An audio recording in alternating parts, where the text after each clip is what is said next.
So bali ito po yung binebenta na subdivide po.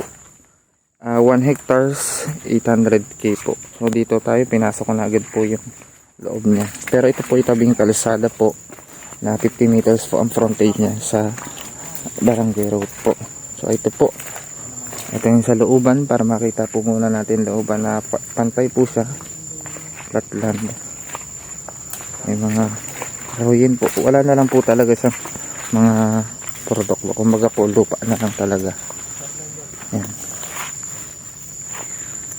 Bali ang available po dito ay may isa pang 1 hectares po doon, 1 hectares po ito, 1 hectares po na doon, at meron po doon 8,000 plus po.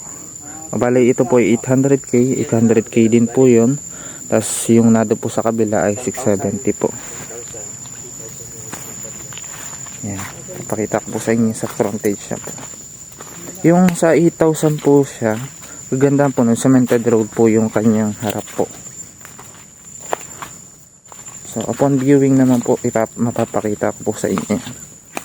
Ito po yung ano niya, frontage niya. Yan po, kalsada na po yung naandyan dito.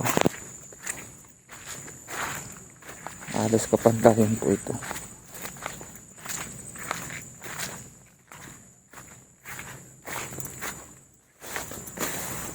Yan po, ito po ang kalsada niya.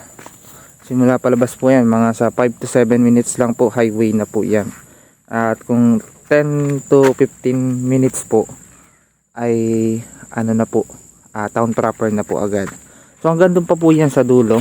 Sa dulo po doon may cemented po yan na tapat po ng 8,000 plus po na binebenta. Ito po yung 1 hectares, another 1 hectares po din.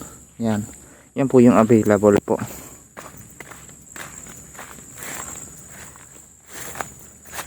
Kung pwede nyo naman po itong ipa-reserve na agad sakaling gusto nyo po. Doon po pala sa dulo nito ay may school po dyan.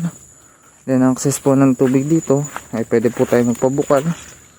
Kaya pwede po ito sa mga gustong mag-alaga ng mga kambing, manok at babuyan po. Kasi hindi naman siya sobrang malapit po sa mga bahayan na pwedeng tayo sa mga kalapit bahay. Kaya pwede po talaga po ito bang livestock po, kasi wala naman na po siyang produkto ng mga kahoy po, pang livestock na lamang po talaga. So ito pa po yung 8,000 square meter, ito yung cemented road po. Hanggang doon pa po yan sa may kabila doon. Masuka lang po talaga yung kanyang area. Pero pag napagamas naman po yan, makikita nyo na po yung kagandahan po ng property niya. Doon pa po yan sa may yung nakatawarik itong yan po. Doon pa po yan. Tapos diretso pa po doon. Property. Ito po yung cemented road ang tapat po na 8,000. Na nagkakahalaga lang naman po siya ng 670k po.